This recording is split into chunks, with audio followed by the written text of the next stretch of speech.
Friends എല്ലാവർക്കും ഷാനി വ്ളോഗിൻ്റെ പുതിയൊരു വീഡിയോയിലേക്ക് സ്വാഗതം. ഇന്നത്തെ വീഡിയോ നമ്മൾ കുറച്ച് പച്ചക്കറി കൃഷിയെക്കുറിച്ചാണ് സംസാരിക്കുന്നത്.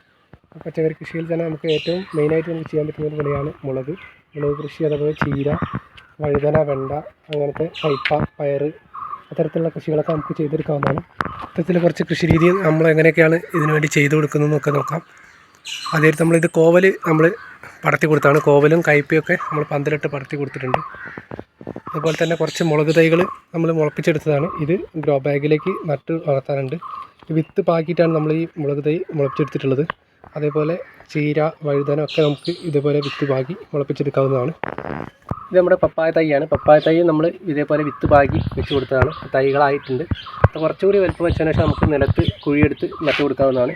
ഗ്രോ ബാഗിൽ വെക്കാണ് നല്ലത്. നമുക്ക് നിലത്ത് തന്നെയാണ് പപ്പായ കൃഷിക്ക് ഏറ്റവും നല്ലത്. അപ്പോൾ ചീര നമ്മൾ വിത്തിന് വേണ്ടി വിട്ടിരിക്കുന്ന ചീരയാണ്. പച്ചച്ചീര, അതുപോലെ ചുവന്ന ചീരയൊക്കെ ഉണ്ട്. സാധാ മുളകാണ്. ഇതിൽ നിറയെ ഉണ്ടായിരുന്നു. ഇപ്പം ഏകദേശം കായ്ച്ച് കഴിയാറായിട്ടുണ്ട്. അപ്പോൾ കുറച്ച് മുളക് തൈ കൂടി നമുക്ക് നടാനും കൂടിയുണ്ട്. ചീരകളാണ് വെറൈറ്റി ആയിട്ടുള്ള ഒരു സുന്ദരി ചീരയാണ്. അതേപോലെ ചുവന്ന ചീര, പച്ചച്ചീരയൊക്കെ ഉണ്ട്. ഇതൊക്കെ നമുക്ക് വളരെ എളുപ്പത്തിൽ വളർത്തിയെടുക്കാവുന്ന, ഗ്രോ ബാഗിലൊക്കെ വളരെ എളുപ്പത്തിൽ വളർത്തിയെടുക്കാവുന്ന പച്ചക്കറി ഇനങ്ങളാണ്. ഇത് പനിക്കൂർക്കലാണ്. എല്ലാവരുടെയും വീട്ടിലും ഉണ്ടാവും. നമ്മളതൊരു ഗ്രോ ബാഗിൽ വെച്ച് കൊടുത്തിട്ടുണ്ട്. നല്ല ഹെൽത്തി ആയിട്ടാണ് വളർന്നു തന്നിട്ടുണ്ട്. കുറച്ച് ഗ്രോ ബാഗുകൾ നമ്മൾ ഈ ചെടികൾ, പച്ചക്കറി വിത്തുകളൊക്കെ പാകാൻ വേണ്ടിയിട്ട് തയ്യാറാക്കി വെച്ചതാണ്. ഇത് ചാണകപ്പൊടിയും മണ്ണും തന്നെയാണ് പോട്ടി മിക്സ് ആയിട്ട് എടുത്തിട്ടുള്ളത്.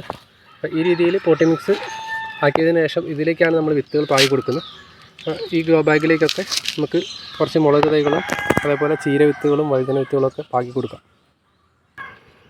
അത്യാവശ്യം വലിയ ഗ്രോ ബാഗാണ്. അപ്പോൾ നമ്മൾ ഒരു ഗ്രോ ബാഗിൽ 3 മുളക് തൈകൾ വീതം വെച്ച് കൊടുക്കുന്നുണ്ട്. ഇതേപോലെ മണ്ണിലേക്ക് ആഴ്ത്തി വെച്ച് കൊടുത്താൽ മതി. ഇനി നമുക്കിതൊന്ന് നനച്ച് കൊടുക്കുകയും കൂടി ചെയ്ത് കഴിഞ്ഞാൽ നല്ല ഹെൽത്തി ആയിട്ട് ഈ മുളക് ചെടികളൊക്കെ വളർന്നോളും. അപ്പം നമുക്ക് വിത്തുകളൊക്കെ വാങ്ങിക്കാൻ കിട്ടും. അല്ലെങ്കിൽ നമ്മൾ വീട്ടിൽ വാങ്ങിക്കുന്ന പഴുത്ത മുളകിൻ്റെ വിത്തുകൾ ഉണക്കിയെടുത്തിട്ട് നമുക്ക് മുളപ്പിക്കാനും സാധിക്കും. ഇത്തരത്തിൽ കുറച്ച് മുളകിൻ്റെ കളക്ഷൻസാണ് ഈ കാണുന്നതൊക്കെ. ഇത് പല നിറത്തിലുള്ളതാണ്. ഇതൊരു നീല നിറത്തിലുള്ള മുളകിൻ്റെ തൈയാണ്. ഇതിൻ്റെ ഇലകൾ കണ്ടാലറിയാം, ഒരു നീല ടച്ചിലുണ്ട്. അത്തരത്തിലുള്ള മുളക് വിത്തിൽ നട്ടുള്ള തൈകളാണ്. ഈ ഗ്രോ ബാഗിലൊക്കെ നമ്മൾ മുളക് തൈകൾ പാകി കൊടുത്തിട്ടുണ്ട്. ഇനി നമ്മൾ വേനലായതുകൊണ്ട് നനച്ച് കൊടുക്കുക. ഡെയിലി നമ്മൾ നനച്ച് കൊടുക്കണം. കുറച്ച് വഴുതന, ചീര വിത്തുകൾ, നമുക്ക് വഴുതന വിത്തുകൾ ഇതിൻ്റെ ഇടയിൽ കൂടി പാകിയിട്ട് അത് മുളച്ചതിന് ശേഷം മാറ്റി നടുകയാണ് ചെയ്യുക. ഇതാണ് നമ്മളെ വഴുതന വിത്ത്. ഈ വിത്തുകൾ നമ്മൾ ഈ ഗ്രോ ബാഗിൽ തന്നെ പാകി കൊടുക്കുകയാണ്. നട്ട ചെടികളൊക്കെ നമ്മളൊന്ന് നനച്ച് കൊടുത്തിട്ടുണ്ട്. അപ്പോൾ ഇത്രയൊക്കെയാണ് നമ്മുടെ ഈ മുളക് ചെടികൾ നടുന്ന സമയത്ത് ശ്രദ്ധിക്കാനുള്ളത്. പിന്നെ നമുക്ക് റെഗുലറായിട്ട് നനച്ച് കൊടുക്കുക എന്നുള്ളതാണ് ശ്രദ്ധിക്കുക. എൻ്റെ മറ്റൊരു കാര്യം. അതേപോലെ മൂപ്പത്തിയ മുളകുകളൊക്കെ പറിച്ചു കൊടുക്കുക.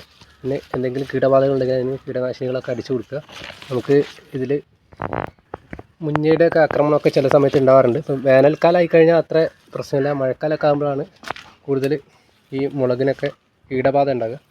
അത്തരത്തിൽ ആ സമയത്തൊക്കെ നമുക്ക് പുകയില കഷായമൊക്കെ നമുക്ക് ഉപയോഗിച്ച് കാച്ച് ചെറുത്ത് നിൽക്കാവുന്നതാണ്. വീഡിയോ ഇത്രമാത്രം. വീഡിയോ ഇഷ്ടമായി ലൈക്ക് ചെയ്യാൻ മറക്കരുത്.